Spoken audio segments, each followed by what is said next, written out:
Welcome to our deep dive, and today we're tackling Sigmund Freud. Oh, a big one. Yeah, I mean, his ideas are everywhere, still, even now, all these years later. Absolutely, about the unconscious mind and sexuality and civilization, you name it. Right, all these things we still grapple with. For sure. And we're going to look at it through a cool lens. Okay, what's that? Well, our main source today is this book about Freud, but What? it's in Spanish. Oh, interesting. So it gives us this kind of different angle. Yeah, I can see that. How a different culture views him, maybe. Exactly. So we're not just going to rehash the same old Freud stuff. Oh. And there's more. We're going to uncover how the Vienna of his time, really shaped him. Okay, so context is key. Yeah, because Vienna back then was so interesting, right? In what way? Well, it was like the picture of refinement, outwardly, very hedonistic, lots of pleasure-seeking. The good life. Underneath all that, they had all these strict social rules, especially around, sex. Yeah, so all very repressed then. Oh, yeah. Yeah. Big time. So that probably what fueled Freud's thinking on sexuality. I think so. It's got to affect you, right, living in a place like that? Yeah, it makes you think about our own world, too, Totally. What are WE not seeing about our own time? Exactly, those hidden things. Okay, but back to Freud. This book calls him a maestro de la sospecha. A master of suspense. Yeah, they lump him in with, Karl Marx and Nietzsche. Oh, the heavy hitters challenging the status quo. Big time. But Freud, he took it a step further. How so?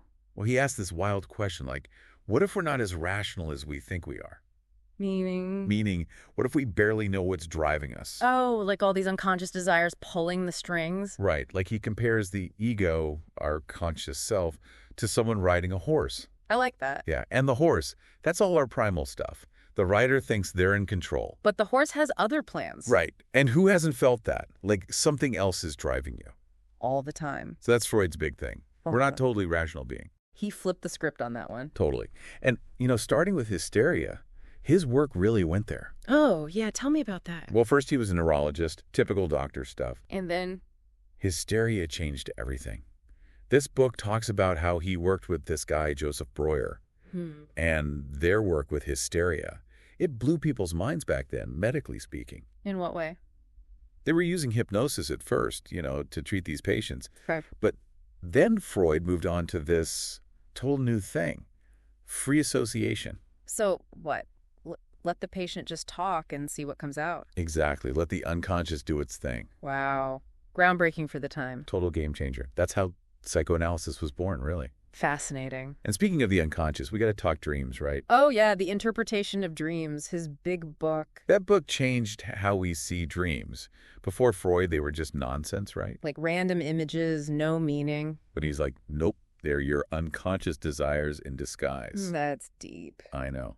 And she said there's two levels to a dream. Okay, go on. Manifest content, that's what we remember. And then the latent content, the hidden stuff. Ah, like a secret code to crack. Totally. Oh, And this detail is cool. The cover of that book, it's got this quote from Virgil. Oh, yeah. If I cannot move heaven, I will raise hell.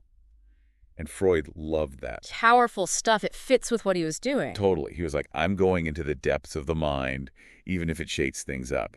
So how did he map out this mind then? Well, he came up with two models for the psyche. Okay, break it down for me. Well, the first one's imagine a house, okay? Okay, a house. The conscious mind is the ground floor where you are right now, aware. Got it. Then what? The preconscious is like the basement.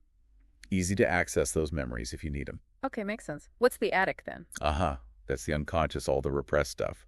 Dusty and forgotten. And guarded, right. Oh, yeah, by the censorship, deciding what gets to come upstairs to our awareness. Makes sense. But Freud didn't stop there. He made another model with the id, ego, and superego. Oh, yeah, the famous trio. They build on that first model, adding in these things called drives. Okay, drive. Like the life drive, also called arrows, and the death drive, 10 NATO hose. Yeah.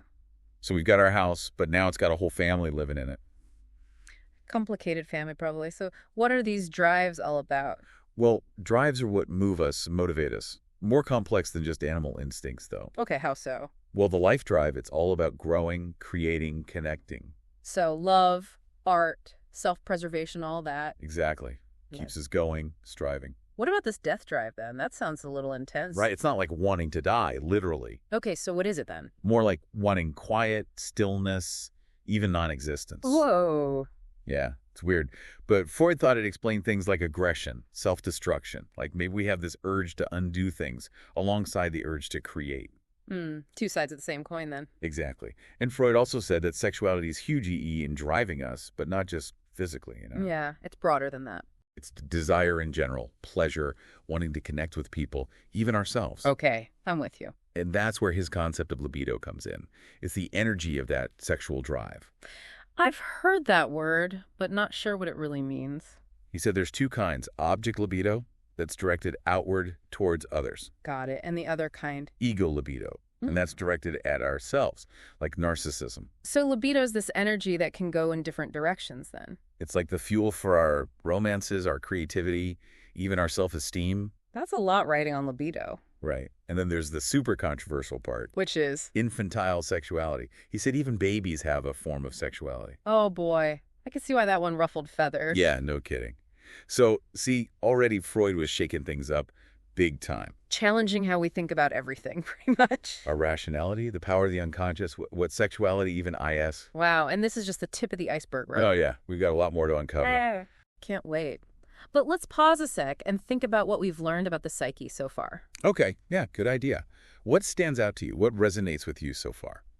Well, I'm really struck by this whole idea of these powerful drives we barely understand, you know? Me too. And how they shape everything, even if we're not aware of it. Totally. It makes you think about how much control we really have, you know? Big questions, right? We were going to get into even more of those in part 2 of our deep dive. Sounds good. Looking forward to it. Awesome. See you then. It's wild, right? All this unconscious stuff bubbling into the surface. Totally. And it makes me think about something Freud talked about, the 3 wounds to narcissism, remember? Oh, right. Copernicus, Darwin, and then, well, Freud himself with psychoanalysis. Exactly. Each one, like, chipped away at how special we thought we were as humans. Copernicus saying, nope, not the center of the universe. And Darwin's like, you're just part of this huge evolutionary chain, folks. And then Freud comes along, drops the bomb. You don't even control your own mind. Talk about humbling. It really makes you question, like, how much of our behavior is just on autopilot? Oh, yeah. Big time. Driven by things we're totally clueless about. That's the core tension in Freud, I think, between what we want and these unconscious forces. Like that rider and horse analogy, the ego trying to wrangle the id. Easier said than done, for sure. And then you've got the superego, right? All the rules and judgments we've internalized. Oh, yeah, the superego, always there to keep us in check. Like a backseat driver who's also a really strict parent, you know? Perfect way to put it. So no wonder we're all walking around with some internal conflict. Makes total sense. So how did Freud think we deal with these conflicts then? Well, he saw neurosis as coming from those unresolved issues, often rooted in childhood. Okay, that makes sense. And he thought psychoanalysis, therapy, could help us untangle those knots, bring them to light. So like shine a light on the darkness, see what's really going on. Yeah, make the unconscious conscious. And maybe then you can break free from those patterns. Right, gain some insight, some agency. Cool. Now, what about Freud and culture? How did he apply these ideas to bigger stuff? Oh, that's where it gets really interesting. He wrote about society, religion, art. Oh, yeah, like in Civilization and its discontents, right? Exactly. And one of the things he argues is that civilization itself is built on repressed desires. Meaning? Like, we give up certain freedoms, certain urges to live together, have rules. Okay, I see. We trade some wildness for stability, in a way. But that creates this constant tension between us as individuals and the group. We're always pushing and pulling, trying to find the balance. Exactly. And Freud thought that tension was never fully resolved. Civilization has its downsides, then. Well, he said it brings progress, for sure. Yeah. But it also comes with a psychological cost. Like a trade-off. Fascinating. Now, Freud was notoriously skeptical of religion, right? Oh, yeah. Famously so. He even called it the universal obsessional neurosis of humanity. Whoa. Strong words. I know. But it's important to understand what he meant by that. What was he getting at? It wasn't that all religious experience was bad or crazy. Okay. He was looking for the psychological roots, like how do childhood unconscious desires shape our faith? Interesting. He was looking for a deeper explanation then. Right, using that master of suspicion lens, just like with individual neuroses. So applying those same tools to something bigger, like religion. Exactly. Now with art, He had a different take. What did he think about art? He saw it as sublimation. What's that mean? It's like channeling those repressed desires into something creative. Oh, I see. Like, instead of acting them out, you make art. Exactly. Freud thought artists had to deal with those pressures of civilization, too. Makes sense. We all do. But they turn those impulses into paintings, music, books, whatever their art is. It's like a healthy outlet, then. Totally. And for the audience, experiencing that art can be cathartic, you know? Yeah, like we get to tap into those feelings safely through the artist. Exactly. Art gives us this space to explore the darker, more complicated parts of ourselves. And maybe even work through them indirectly. That's the idea.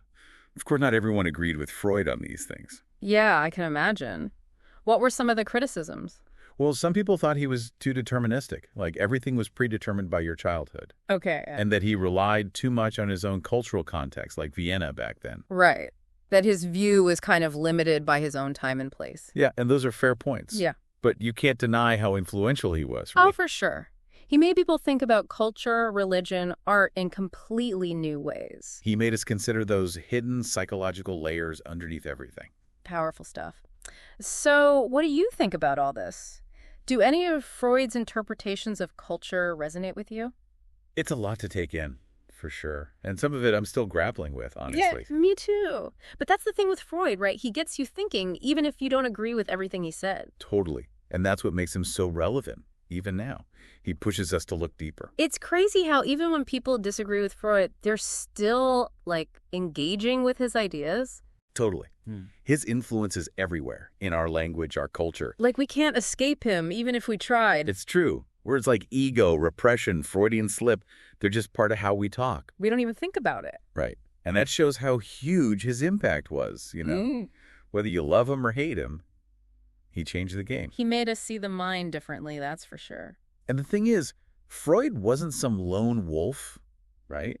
His ideas sparked all these other thinkers. Oh, yeah. Psychoanalysis had a bunch of different schools of thought, even back then. Right, like Carl Jung, Alfred Adler, Karen Horney, all big names. They all built on Freud, but also, like, pushed back against some of his stuff. It was a lively scene, for sure. Lots of debate. Well, the mind is complicated, right? No one's going to have all the answers. Exactly. And that's what's cool about Freud's work.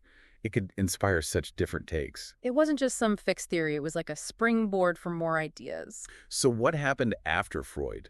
How did his legacy play out? Well, his ideas kept being talked about, debated, applied to new stuff. But what? Well, you had things like Freudian Marxism popping up. Combining Freud with, what, social and economic theory? Exactly. It's like his ideas were seeds that could grow in all these unexpected directions. And then there was Lacan. Right. Oh, yeah. Lacanian psychoanalysis got super complex, bringing in linguistics and philosophy. Wow. So Freud plus Lacan, that's a whole other level. It shows you how adaptable these core concepts are, you know? They keep evolving. So, big question then. What's Freud's legacy today? He's still controversial, but how do we assess his impact? Yeah, he's a tough one, for sure. People have strong feelings about him, pro and con. But you can't say he didn't make a difference, right? Oh, absolutely not. He changed Western thought, period. He challenged us on so many levels, like what does it mean to be rational or sexual or even just a self? Big questions. He forced us to confront all this unconscious stuff, the desires and fears we usually ignore. And he gave us new ways to understand culture, religion, art, all of it. He found these hidden psychological layers underneath everything we do. It's hard to picture what the intellectual world would be like without him, honestly. Yeah, you can love him, hate him, but you can't just ignore him. He changed the game. And his work is still relevant, still makes us think, even if we don't always agree with him. Exactly. He challenges us, provokes us, makes us question what it means to be human. Well said. I think that's a great place to wrap up our deep dive into the world of Sigmund Freud. It's been quite a journey. For sure. We've covered a lot of ground, explored his theories, his impact, and I hope it sparks some thinking for you all out there. And remember, there's always more to discover, more to unpack. Exactly. So keep asking those questions, keep digging deeper, keep exploring the complexities that Freud brought to light. The journey doesn't end here. Thanks for joining us on this deep dive, everyone. Until next time, stay curious.